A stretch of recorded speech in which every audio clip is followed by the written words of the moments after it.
Laetitia, infirmière libérale, utilise en moyenne une boîte de 50 gants en 2 jours. Elle les enfile pour prodiguer tout type de soins et en change entre chaque patient. Après, on peut être amené à changer de gants plusieurs fois chez un même patient. En fonction de la situation, si vos gants sont souillés, et en général, c'est entre chaque soin, si vous avez différents soins à faire chez une même personne, vous êtes amené à changer plusieurs fois de gants. Avec sa collègue, elle s'occupe d'une trentaine de personnes par jour. Autant dire que la pénurie de gants qui s'installe peu à peu mondialement est très malvenue. Nos fournisseurs ne sont pas livrés ou que très peu. Donc là, par exemple, j'ai l'habitude de me fournir chez AVS Médical sur Sarreguemines. Et là, ils ont réussi à me trouver 4 boîtes de gants. Mais c'est 4 boîtes de gants parce qu'une autre infirmière en avait demandé à l'époque en réservation, mais n'est jamais venue les chercher.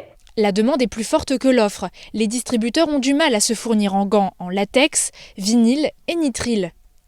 AVS Médical ne fait pas exception. Les rayons sont plutôt vides. Il n'y a quasiment pas de fournisseurs français, donc ce sont des produits d'import quasiment exclusivement. D'où la complexité pour en avoir actuellement.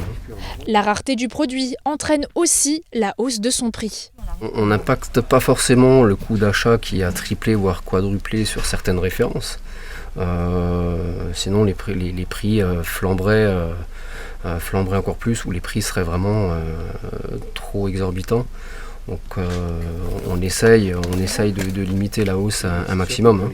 Sur cette référence-ci, on était aux alentours de 6 € la boîte. Actuellement, on est à 14 € en prix de vente.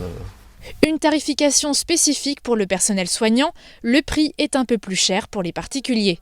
Les stocks sont donc limités et Laetitia doit s'occuper seule pour trouver des gants ailleurs. Sinon, j'ai déjà vu donc avec AVS, ils ont un stock de gants, mais plus petit que ma taille. Donc j'aurai pas d'autre choix que de venir travailler avec des gants plus petits. Ça va être pas pratique pour tout ce qui est prélèvement sanguin ou perfusion, parce qu'il faut vraiment pouvoir avoir la dextérité pour tâter une veine. Une solution un peu délicate que l'infirmière aimerait ne pas envisager.